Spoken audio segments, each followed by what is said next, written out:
Olá pessoal, sejam bem-vindos à oficina de elaboração de projetos. Meu nome é Alessandra Cecílio, eu sou produtora cultural e atualmente na área da cultura eu trabalho com elaboração de projetos pré-editais. Hoje nós vamos falar sobre projetos pré-editais de verba direta e essa oficina foi aprovada no edital da Lei Aldir Blanc no município de Lagoa Santa, Minas Gerais. Vamos lá?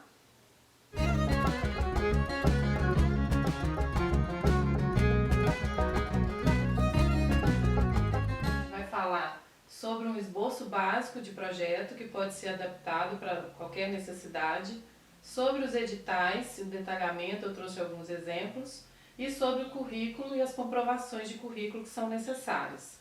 Eu resolvi inserir esses três tópicos porque eles são muito interligados, então achei importante falar dos três e não somente da elaboração de projetos em si. Vamos lá?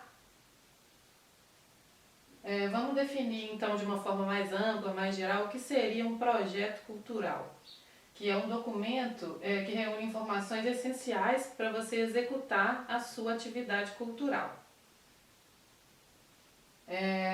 Antes de começar a escrever, se você for o elaborador ou não, se você for o dono da ideia e for contratar alguém para elaborar para você, o cenário ideal é imaginar que a pessoa que vai ler o seu projeto não te conhece, não conhece a sua trajetória, a sua carreira, a sua história. Então, você vai ter poucas páginas e poucas linhas para convencer o avaliador de que a sua ideia é legal, de que o seu projeto é relevante e de que você merece ser selecionado naquele edital. Tem que ficar muito atento a isso, porque te ajuda a escrever melhor. Nós vamos falar sobre os tópicos de um projeto básico, que são nome ou título, apresentação, objetivos, justificativa, público-alvo, cronograma e orçamento. Então, esse é o esqueleto de um projeto básico que você pode adaptar aos diferentes editais. E tem mais alguns tópicos que são muito comuns de aparecer nos editais que eu vou mostrar para vocês aqui.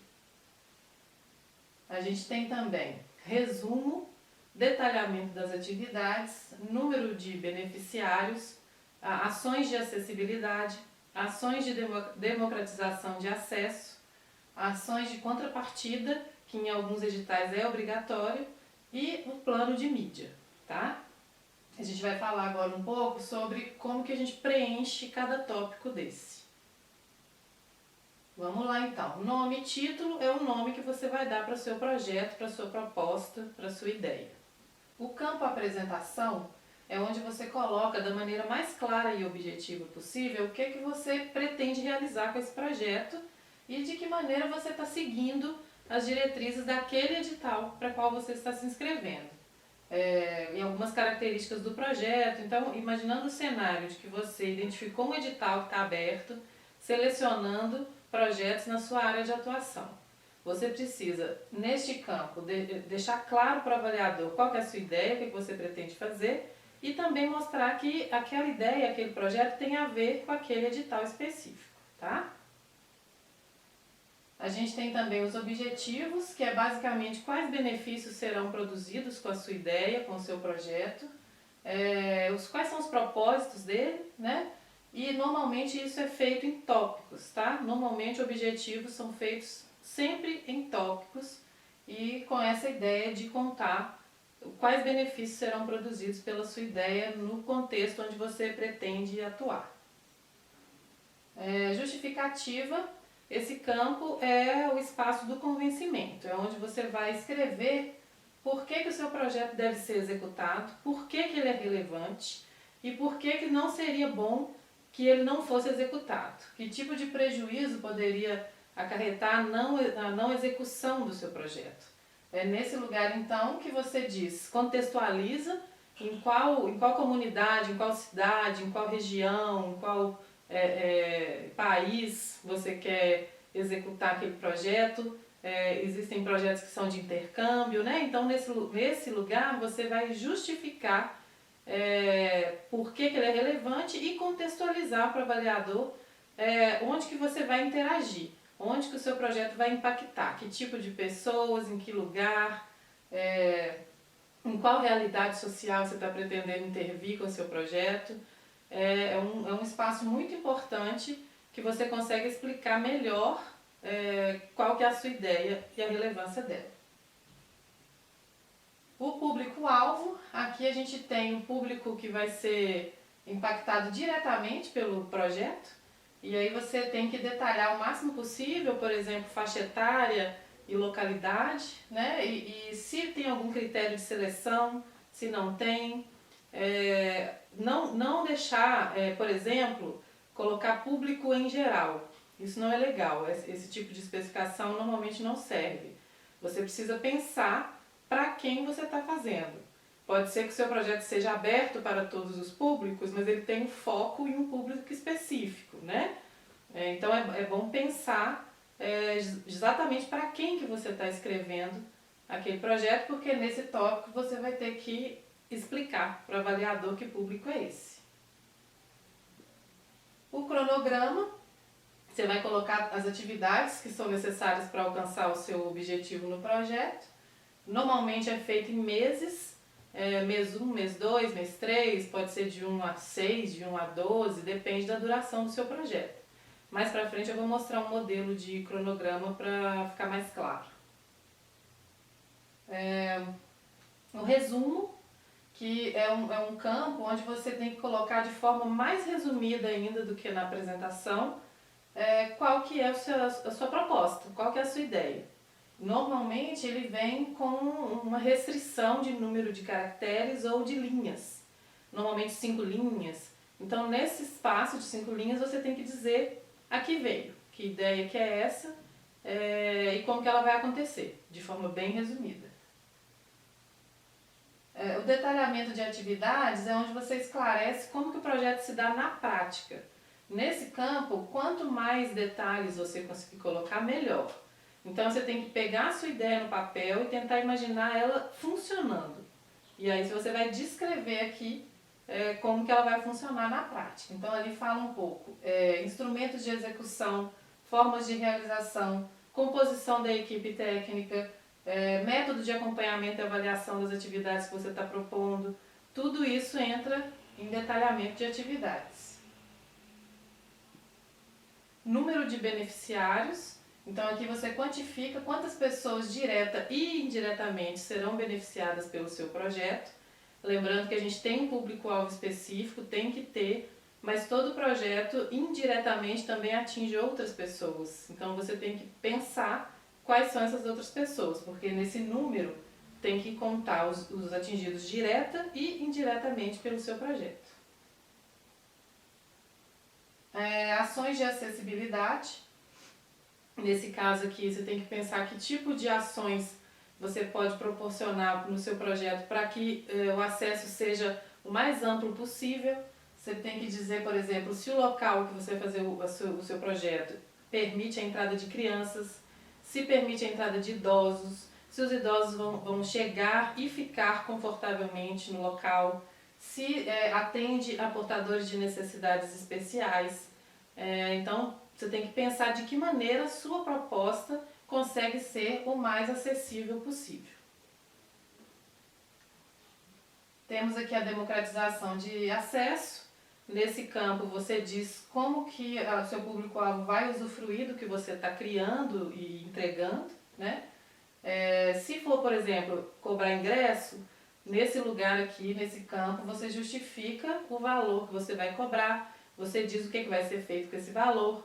Se não tiver cobrança de ingresso, nesse lugar também você coloca que não existe cobrança, que é gratuito, com distribuição de ingressos, onde que vai ser feita a distribuição. E outras medidas de democratização de acesso, que por exemplo pode ser disponibilizar transporte gratuito para o público, descentralizar suas ações, né, tirar do centro, levar para os bairros, tudo isso são formas de democratizar o acesso ao seu projeto, à sua ideia. E normalmente os editais trazem ideias também de ações de acessibilidade, ações de democratização, que você pode ver quais delas se adequam melhor à sua proposta. Contrapartida, nesse caso, a gente vai usar o exemplo da Lei Aldir Blanc, que a contrapartida era oferecer produtos e serviços em escolas públicas e espaços públicos das cidades. Então, normalmente os editais que exigem contrapartida, eles já vêm ou definindo qual tem que ser, ou orientando como que tem que ser essa contrapartida, tá? E ela é obrigatória, então você tem que prever na sua proposta uma contrapartida que tenha a ver com ela, tenha a ver com a ideia principal do projeto. Pode ser oficina, pode ser show, pode ser alguma apresentação gratuita, são várias opções, mas vai depender da sua ideia. Temos o plano de mídia. No plano de mídia você vai indicar quais recursos midiáticos, quais materiais você vai usar para divulgar seu projeto. E quanto mais detalhado, melhor. Então você vai usar rádio, TV, carro de som, cartaz, flyer virtual, tudo da forma mais detalhada possível.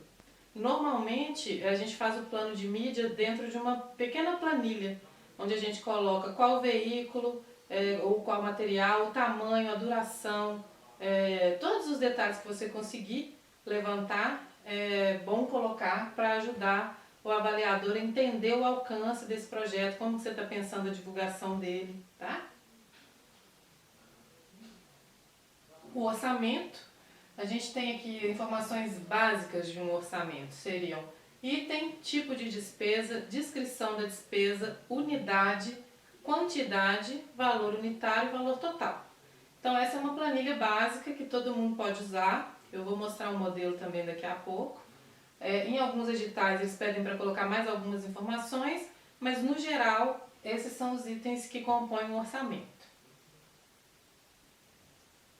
E aí eu vou falar para vocês um pouco sobre o meu processo de escrita, de elaboração de projetos.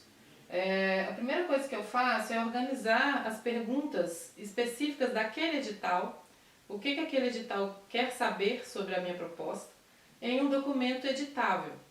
Porque aí eu tenho liberdade de escrever, apagar, marcar o que foi importante, trocar de lugar, pedir alguém para ler, antes de transferir para o formulário online ou PDF que vai ser enviado na minha inscrição.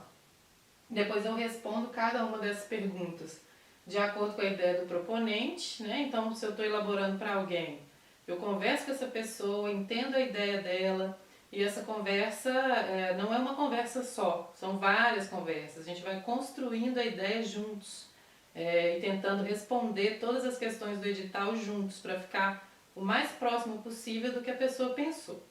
Se você for escrever para você mesmo, você pode responder da melhor forma que você puder e depois pedir alguém para ler, alguém de sua confiança, para ver se está claro, se realmente respondeu tudo, se tem alguma dúvida.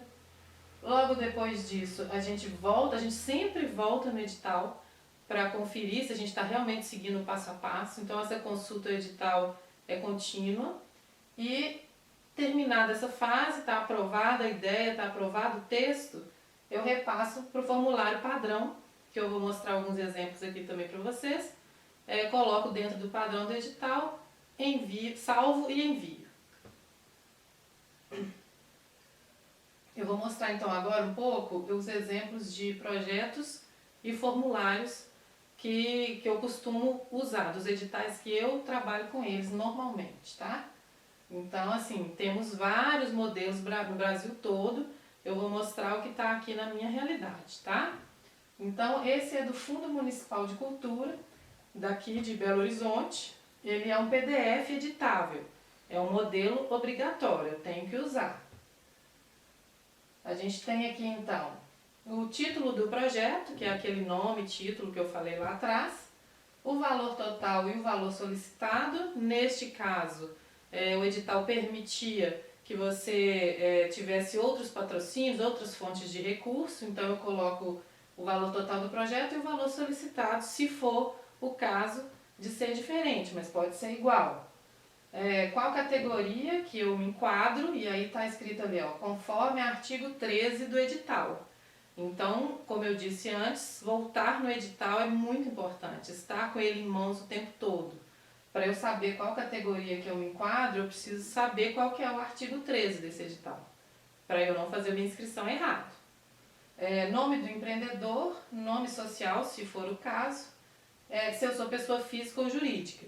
Nesse caso, nesse edital, poderia ser tanto física quanto jurídica, depende também, tá? Tem edital que é só para pessoa física, tem edital que é só para pessoa jurídica.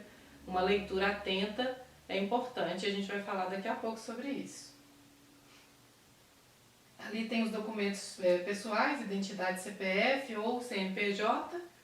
O resumo, como eu disse para você, sempre tem uma restrição. Nesse caso aqui é o máximo de 5 linhas.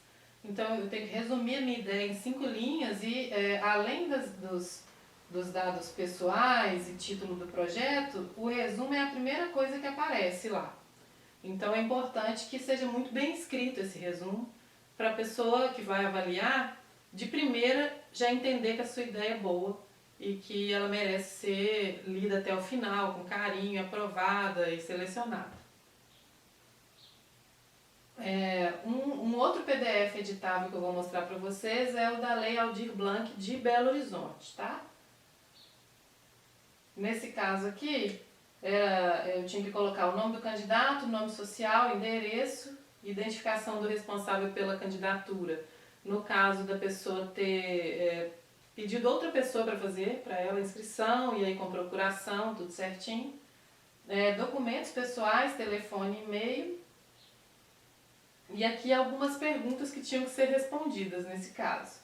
Atividades desenvolvidas, de que maneira o seu trabalho valoriza a sua área ou setor cultural, se você já desenvolveu alguma atividade em algum equipamento público ou privado, para você contar quais você já desenvolveu, se você desenvolveu atividades de formação ou capacitação, e mais uma série de perguntas que tinham nesse edital específico da Aldir Blanc de BH. A Lei Aldir Blanc do Estado de Minas, um formulário online, nesse caso não é um PDF, é um formulário online. Eu vou mostrar para vocês então o que eu falei lá atrás. Quando o formulário é online, normalmente eu faço isso, eu copio as perguntas principais, o que eu tenho que responder, quais são os anexos obrigatórios, vou fazendo nesse documento editável, para eu poder ter essa facilidade de enviar para o cliente ou de ler mais de uma vez, mandar para alguém ler, para depois fazer o copia-cola lá no formulário online. Então aqui a gente tem o edital de premiação de bolsistas, todos os dados pessoais e um campo onde eu tinha que descrever a proposta com um limite de 10.000 caracteres, nesse caso. E nesse campo, só nesse campo eu tinha que colocar descrição, objetivo, etapas, forma de utilização do recurso e viabilidade de executar dentro do prazo do edital. Então, diferente dos outros que eu mostrei para vocês, nesse aqui é um campo só onde eu coloco tudo com 10.000 caracteres no máximo. E vem os anexos obrigatórios, que eu também vou falar um pouco dos anexos daqui a pouco. Esse aqui é um formulário do Word, da Fundação Municipal de Cultura de Belo Horizonte. E depois existe no próprio edital as orientações de como você salva, qual formato você tem que salvar, qual tamanho que é permitido, tudo isso está lá no edital. Então aqui é um anexo, o anexo 5 desse edital, onde eu coloco qual categoria que eu pretendo, aqui no caso tinham várias, teatro, circo, dança, tinha 3 formatos de proposta, então mais uma vez importantíssimo fazer a leitura do edital antes, para entender em qual formato que eu me encaixo, o título da minha proposta, classificação etária, nesse caso eram apresentações, então eu já teria que definir qual que é a classificação etária, a duração dessa apresentação, em qual teatro eu gostaria de me apresentar, uma sinopse do projeto com 5 linhas no máximo, links e mais algumas perguntas que vem no final desse formulário. Eu peguei uma parte para vocês. É importante ressaltar que esses editais eles ficam com inscrições abertas em um período definido, então você precisa saber que período é esse, e eles têm um horário de término para envio de propostas. É muito importante saber que horário é esse, para você se organizar para não perder o horário. Depois de que passa o horário, você não consegue anexar mais os arquivos, ou os e-mails não são mais considerados. Então, muito importante ter tudo isso já organizado, aprovado, relido, na hora de fazer a inscrição você está tranquilo e não perder o horário. Aqui, ó, mais algumas informações. Apresentação da proposta presencial. Nesse caso, o edital dava a opção de uma adequação para o virtual, por causa da pandemia, né? Então, aqui eu vou falar como que ela se daria no presencial. A justificativa também da proposta presencial.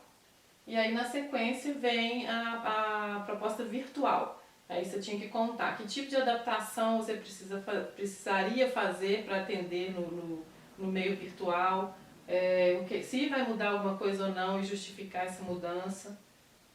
E aqui tem um da Funarte, que também é um formulário online. E aí eu fiz a mesma coisa lá do lá de cima. Peguei as perguntas, organizei no documento editável, e eu costumo colocar o que o edital quer com cada pergunta. Por exemplo, ali, objetivo. O que ele quer? Especificar o que se quer atingir a partir da realização do projeto de forma resumida. 2.000 caracteres. Então ele me dá 2.000 caracteres para eu dizer para eles quais são os meus objetivos.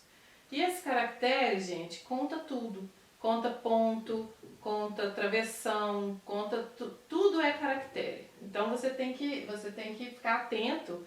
Depois que você escreveu tudo, lá no próprio documento tem um contador de caracteres. Então você seleciona o seu texto, vai lá no contador de caracteres, vê se ultrapassou. Se tiver ultrapassado, você tem que voltar e editar o seu texto até chegar no número de caracteres permitido pelo edital, tá? Continuando aqui, tem a justificativa, a defesa conceitual, que é aquilo que eu disse para vocês, apresentar a importância do projeto e quais razões que levaram você a apresentá-lo naquele edital. E mais um monte de coisa. No caso da justificativa, 5.000 caracteres. O plano de execução, detalhar aquele detalhamento que eu falei para vocês, de atividades, detalhar o máximo possível em 5.000 caracteres também. Cronograma, e ali está escrito modelo disponibilizado pela Funarte, anexo 2. Então, neste caso, eu tenho que usar o anexo do edital, o modelo de cronograma deles. O orçamento também é um anexo do edital, eu preciso usar aquele modelo. A ficha técnica dos principais envolvidos no projeto, da equipe principal, 8.000 caracteres. Os currículos do proponente e dos principais integrantes da equipe, com um máximo de 5 páginas para detalhar esses currículos da equipe principal. Antes de mostrar o exemplo de cronograma, eu quero só enfatizar aqui o quão importante é, primeiro, entender o que o edital está pedindo, e segundo, tentar preencher essas perguntas, responder essas perguntas, da forma mais clara possível e objetiva possível, ao mesmo tempo pensando que você precisa convencer uma banca de examinadores que não conhece a sua história, não conhece a sua trajetória e vai analisar a sua proposta a partir do que você escreveu.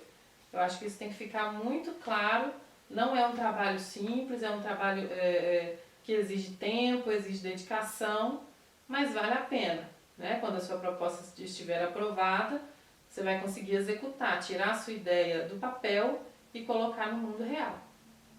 Vou mostrar então um exemplo de cronograma. A gente tem aqui o nome da proposta artística, as fases, pré-produção, produção e pós-produção, normalmente é assim mesmo que é dividido. Os meses, no caso aqui é de 1 a 9, e esses meses têm a ver com o prazo de execução do próprio edital. É importante você saber se aquele projeto pode ser executado em 12 meses, em 6 meses, em 24 meses, para montar o seu cronograma. E as atividades. Então, por exemplo, a atividade 1 vai acontecer no mês 1 e no mês 2. Aí eu vou marcar na frente da atividade 1, mês 1, mês 2. A atividade 5 vai acontecer no mês 6. Então eu vou lá no mês 6 e vou marcar o mês 6 para a atividade 5. E assim você vai fazendo até a fase de pós-produção, e pode incluir quantas atividades forem necessárias ali para a realização do seu projeto. Agora um exemplo de orçamento, que é esse modelo básico, geral, que eu falei para vocês lá atrás. A gente tem aqui então item, tipo de despesa, descrição da despesa, unidade, que aí pode ser serviço, verba, diária, cachê, depende do item que você colocou ali. A quantidade desse item, o valor unitário e o valor total. Lembrando que os editais têm um teto orçamentário. Então, antes de montar seu orçamento, você já vai saber quanto recurso vai ser destinado para os projetos aprovados. E aí, dentro desse montante, você pode organizar o seu orçamento, sempre lembrando que os valores têm que ser valores de mercado, valores reais, aplicáveis mesmo, que você consiga executar aquelas atividades e remunerar as pessoas de uma forma justa dentro dos valores praticados no mercado. Isso é muito importante. Aqui a gente tem um exemplo de orçamento que é um modelo obrigatório. É um modelo que vem junto com o edital. Então você tem que usar. É basicamente a mesma coisa: pré-produção, ordem, despesa, detalhamento, unidade, quantidade, valor unitário e valor total. A diferença aqui é que eu tenho que preencher dentro desse formulário. Mesmo que eu faça a minha planilha fora, lá no Excel, depois eu tenho que jogar nesse formulário e salvar de acordo com as orientações do edital. Eu tenho aqui também a fase de produção. Então, só para dar um exemplo, a gente tem aqui registro fotográfico, assessoria de imprensa, revisão textual, no caso aqui seria uma publicação de um livro, impressão do audiolivro, tudo isso entra na etapa de produção e as informações são as mesmas em cima. Despesa, detalhamento, unidade, quantidade, valor unitário e valor total. A conclusão que a gente chega então, reforçando o que eu já disse, né, é que quanto mais detalhado for o seu esboço, o seu esqueleto de projeto, mais facilmente você consegue adequar aos diferentes tipos de formulários e editais. A minha sugestão para vocês então é que vocês tenham uma ideia guardada aí na gaveta, que comecem a organizar essa ideia dentro desses tópicos que eu coloquei aqui, porque quando aparecer um edital que tem a ver com a sua proposta, você já está mais preparado para participar dele e pode só adaptar o texto, o formato da planilha, o formato do cronograma. Fica mais fácil para você começar a participar dos editais, que são muitos, são muitos. No final dessa oficina eu vou indicar para vocês algumas páginas que divulgam editais sempre. Bom, pessoal, espero que vocês tenham gostado desse vídeo. Nós vamos ter mais 3 na sequência, vocês vão achar o link aqui em algum lugar da tela. Quem gostou, não esquece de curtir, compartilhar e comentar. Se tiveram alguma dúvida, pode deixar nos comentários que a gente vai responder todo mundo. Lembrando que essa oficina foi aprovada na Lei Aldir Blanc, na cidade de Lagoa Santa, Minas Gerais. Espero vocês nos próximos vídeos. Muito obrigada!